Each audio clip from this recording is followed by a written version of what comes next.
नमस्कार मित्रांनो, आनंदीच्या आजच्या एपिसोडमध्ये आपण असे पाहणार आहोत की एका बाहेर बंगल्याच्या समोर आनंदी आणि आर्ची दोघीजणी सायकलवरती येतात. बंगल्याच्या समोर आल्याच्या नंतर आर्ची सायकल उभी करते आणि त्यावेळेस आर्ची आनंदीला सांगू लागते की बंगला आला आहे. मात्र आनंदीला दिसत नसल्यामुळे आर्ची सायकलच्या खाली उतरते आणि आनंदीचा हात धरून तिला बंगल्यापाशी घेऊन येते. बंगल्याच्या बाहेर आल्याच्या नंतर आर्चीचे डोळे विस्फारतात आणि ती बंगल्याकडे एकटक बघत राहते आणि त्याच वेळेस आर्ची आनंदीचा हात त्या बंगल्याला स्पर्श करते.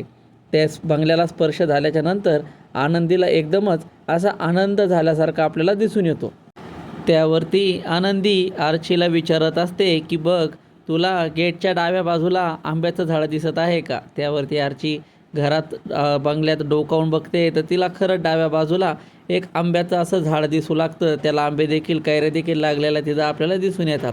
त्याच वेळेस आर्चीला शॉक लागतो की आनंदीला कसं काय माहिती. त्याच वेळेस आनंदी विचारते की बघ, तुला बंगल्याच्या उजव्या साईडला गेटच्या आतमध्ये गेल्यावर उजव्या साईडला तुला टेबल दिसत आहेत का? त्यावरती आर्ची आतमध्ये जाऊन डोकावून बघते तर तिला खरं टेबल आणि खुर्च्या दिसू लागतात. त्यावरती आर्ची एकदमच तिला धक्का बसल्यासारखं ती करते. त्यावरती आनंदी म्हणते की बघ, तुला बंगल्याच्या आतमध्ये एक तुला झोपाळा दिसतोय का? त्यावरती आर्ची परत बघते आणि तिला खरंच झोपाळा आतमध्ये दिसू लागतो. त्यावरती आनंदी म्हणते की हो, दादा म्हणलेच होते की झोपाळ्यावरून साहेबांचा स्वभाव आपल्याला लक्षात येतो म्हणून. त्याच वेळेस आर्ची आणि आनंदी दोघीजणी एकदम शांत होतात. तेवढ्यावरती आनंदी म्हणते की चल, आपल्याला फाईल देऊन लगेच निघायचं आहे. त्यावेळेस आनंदी आणि आर्ची बंगल्यामध्ये जाऊ लागत असतात. त्याच वेळेस तिथं उपस्थित असलेला सिक्युरिटी गार्ड मात्र त्यांना दोघींना अडवतो आणि विचारतो, ए पोरींनो, आतमध्ये कुठे जात आहात? त्यावेळेस आनंदी म्हणते की आम्हाला ही फाईल द्यायची आहे. त्यावरती तो सिक्युरिटीवाला म्हणतो की नाही नाही, तुम्ही आतमध्ये जाऊ शकत नाहीत. त्यावरती आनंदी म्हणते की आम्ही आबा जाधवांच्या नाती आहोत, आम्हाला आतमध्ये जाऊ द्या. त्यावेळेस सिक्युरिटी गार्ड म्हणतो की आता साहेब घरामध्ये बंगल्यामध्ये नाही आहेत, तुमची जी काय फाईल असेल ती माझ्याजवळ द्या, मी साहेबांना देऊन टाकतो.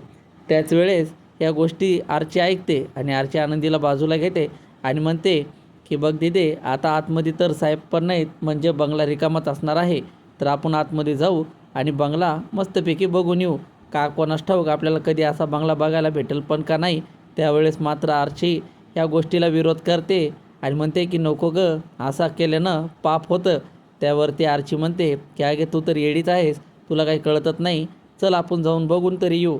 त्यावरती शेवटी आर्चीच्या हट्टापायी आनंदी तयार होते आणि शेवटी तिच्या प्लॅनिंगसोबत चलते.